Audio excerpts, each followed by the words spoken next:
ये जो कांग्रेस के मन में रहता है उसके हिसाब से एक सरकार देनी थी, लेकिन इस बीच डीएमके और एआईएडीएमके के बीच जो दो दो बैठकें हो गई, ये अप्रत्याशित थी तमिलनाडु की राजनीति में। और यहां से पता चल, अब मान लीजिए राष्ट्रीय राजनीति में कांग्रेस और बीजेपी के बीच बैठक हो जाए तो कितनी अचंभे वाली बात होगी। वैसे ही बैठक उनके बीच जब होने लगी तब लगा कि यहां तो सरकार राज्यपाल के जरिए बनने नहीं दिया जा रहा है, एक दूसरा खेल खेला जा रहा है। तो कांग्रेस ने वहां वैकल्पिक सरकार देने के लिए एक मजबूत फैसला किया है और वो उसके साथ है इसमें, इसलिए ये पीठ में अब तो खैर बाकी दल दे रहे हैं समर्थन। आज की ताजा खबर 1-2 घंटे पहले की है, लेफ्ट ने डी राजा ने अनाउंस कर दिया, समर्थन पत्र दे दिया, वीसी की और सीपीएम ने भी दे दिया, और कांग्रेस ने शर्तों के कांग्रेस तो शामिल है। शर्तों के साथ कहा। कांग्रेस शर्त कहाँ है इसमें? कांग्रेस ने कहा था कि हमें 2 पद चाहिए, इस तरीके की शर्तें थी कांग्रेस। नहीं, ये सरकार में शामिल हो रहे हैं अब, इसमें 2 पद हो 3 पद हो, ये तो बाद की बात होगी, इसको शर्त नहीं बोलते। नहीं, इसको शर्त नहीं बोलते। सरकार, और उससे पहले जब कांग्रेस कह रही थी वो लोग बाहर में समर्थन देंगे या बात समझिए, समर्थन तो समर्थन है ना प्रेम सर। ऐसे तो लोकसभा चुनावों में ममता बनर्जी ने क्या कहा था? नहीं, हम बाहर से समर्थन दे रहे हैं। ऐसे अब कांग्रेस विरोधी मानसिकता मत दिखाइए। समर्थन नहीं होता क्या? प्लीज इसको क्लियर कीजिए, होता है कि नहीं होता क्लियर समर्थन किया। तो फिर अगर टीएमसी ने 2024 के लोकसभा चुनावों में कहा था कि हम समर्थन देंगे, समर्थन देने की बात आई थी, तो बाहर से समर्थन देंगे वाली बात में समर्थन नहीं होता है। 2 तरह के समर्थन होते हैं। कांग्रेस समर्थन तो समर्थन है ना सर। समर्थन आप डीएमके के साथ लेफ्ट सरकार में शामिल नहीं हो रही है। आप चुनाव किसके साथ लड़ा? लेफ्ट सरकार में शामिल नहीं हो रही है। साथ चुनाव लड़ा था कि नहीं लड़ा था? सरकार में शामिल होगी कि नहीं, अभी फैसला नहीं है। चुनाव लड़ा था, नहीं लड़ा था? फैसला ले लिया है। सर डीएमके के साथ आप चुनाव लड़ा था कि नहीं लड़ा था? सच बताइए ना जनता मैं वही तो पूछ रही हूँ आपसे। सच तो बताइए कि किसके साथ चुनाव लड़ा था कांग्रेस ने वहां पर? बताइए। तमिलनाडु में डीएमके के साथ ही लड़ा था ना सर? लड़ा था डीएमके के साथ हर एक मुद्दे पर जिस पर कांग्रेस को ये पता था कि उसका नुकसान हो सकता है, उसके बावजूद डीएमके को समर्थन दिया उन्होंने। कभी खुलकर डीएमके के किसी नेता स्टालिन के तमाम बयानों की किसी की निंदा नहीं की। बिहार में चिराग पासवान ने नीतीश कुमार के खिलाफ चुनाव लड़ा था, फिर लड़ा था ना। उसके बाद वो कैसे आ गए सरकार में? फिर उसके बाद वो किसका हिस्सा बने? राजनीति में थोड़ा फिर उसके बाद वो किसका हिस्सा बने? मैं यही कह रही हूँ ना आपसे। हाँ, तो कांग्रेस के लिए चिंता नहीं करनी चाहिए ना, मतलब कांग्रेस पर बेवजह ब्लेम क्यों लगाया जा रहा है? कांग्रेस ऑन इट्स ओन है, कांग्रेस की चिंता नहीं करनी चाहिए। कांग्रेस पर बेवजह ब्लेम क्यों लगाया जा रहा है? क्षेत्रीय पार्टियों पर का समर्थन करना कोई गुनाह है क्या? मैं पूछ रही हूँ। एंटी बीजेपी गवर्नमेंट खड़ा करना कांग्रेस का राजनीतिक दायित्व है। क्षेत्रीय पार्टियों में कांग्रेस कहां पर है सर? मुझे ये बताइए ना। राज्यों में कहीं पर ना रहे, तमिलनाडु में सरकार में जा रही है पार्टियों की तरफ, कहीं पर नहीं रहे। आपको चिंता है कांग्रेस का क्षेत्रीय पार्टियों की तरफ आज की तारीख में जा चुका है। आपको तो मजबूरी है ना सर, मजबूरी है ना। आपको क्षेत्रीय पार्टियों का समर्थन लेना पड़ेगा और क्षेत्रीय पार्टियां अपनी कंडीशन लगा देती है। कांग्रेस के लिए चिंता नहीं करनी चाहिए। सरकार बना रही है, इसमें प्रॉब्लम क्या है? कांग्रेस के लिए चिंता नहीं करनी चाहिए। क्यों चिंता करेगी? सरकार मिल रहा है, सरकार में शामिल हो रही है। डीएमके सरकार में नहीं थी वो, डीएमके सरकार के साथ, लेकिन डीएमके के साथ चुनाव तो लड़ा था ना सर? शामिल नहीं थी वो। अरे लेकिन चुनाव तो लड़ा था ना सर? चुनाव तो लड़ा ही था, गठबंधन में लड़ा था। तो फिर जब साथ में चुनाव लड़ा था और चुनाव जीतने के बाद आप कितनी भी क्लैरिफिकेशन दे लीजिए, इसको कान घुमा कर पकड़कर आप जनता दल के जमाने में हुआ था।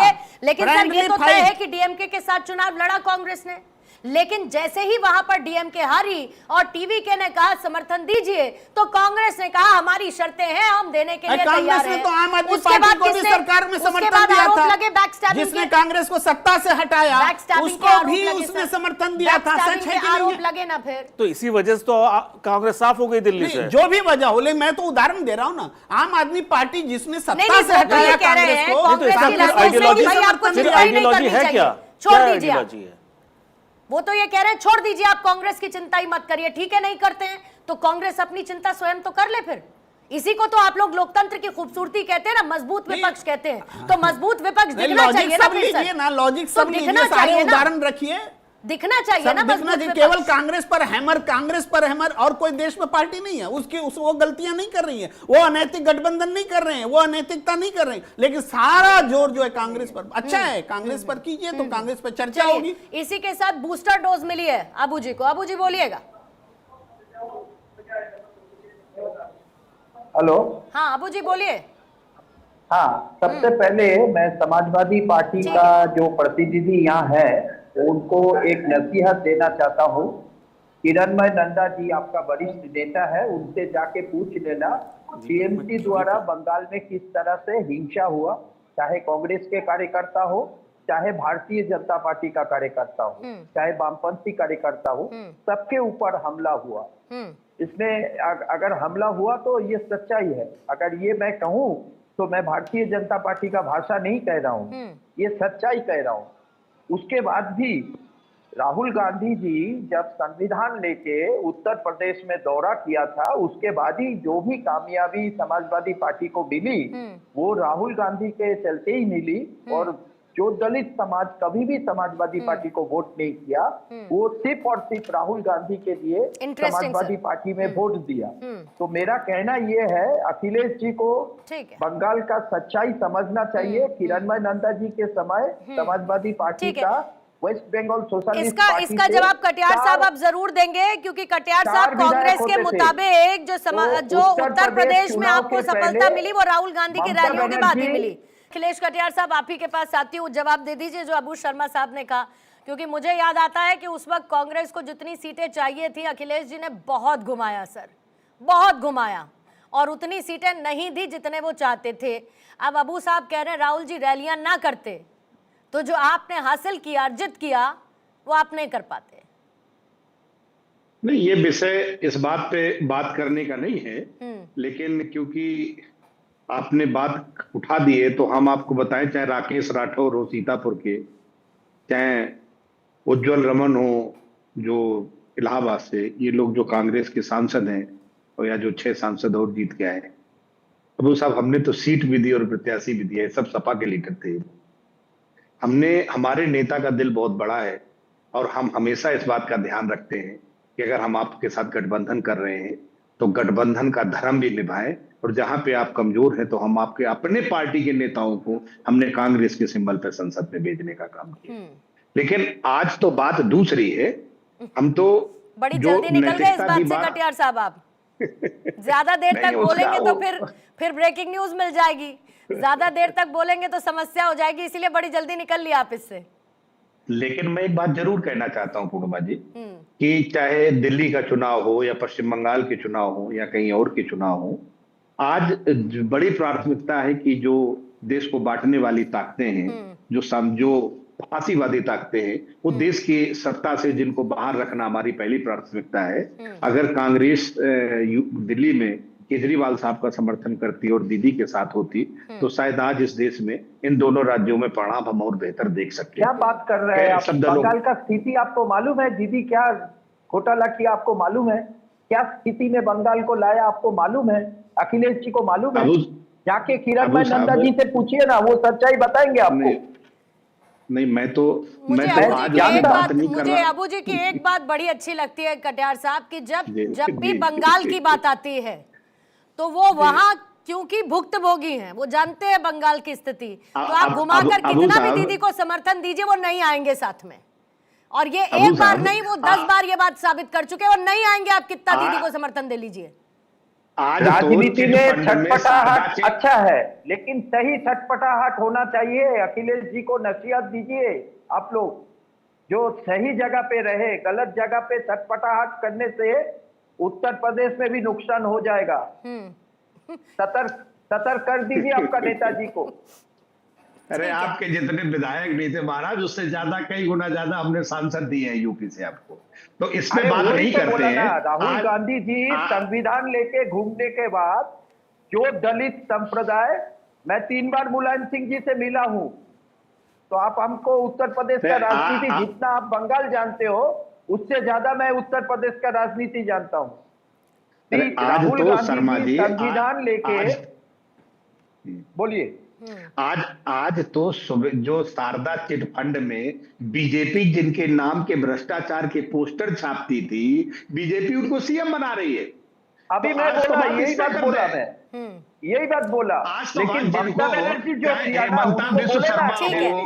ठीक है, मतलब अबू जी कहना चाह रहे हैं कटियार साहब कि ठीक है आप बीजेपी पर तो आरोप लगाइए, उसमें कोई दिक्कत नहीं है, बीजेपी पर आरोप लगाएंगे हम साथ में, आदमी का साथ दे रहे हैं, लेकिन दीदी का साथ देंगे तो फिर हम साथ में नहीं है। ये बात अबू जी बहुत क्लियर करें। माधवी जी जल्दी से मैं आपके पास आती हूँ सर, क्योंकि बस समय खत्म ही हो रहा है। अखिलेश जी इसके बाद आप बैकडोर चर्चा कर लीजिएगा कि क्या बोलना है, कैसे बोलना है, बैकडोर चर्चा कर लीजिएगा।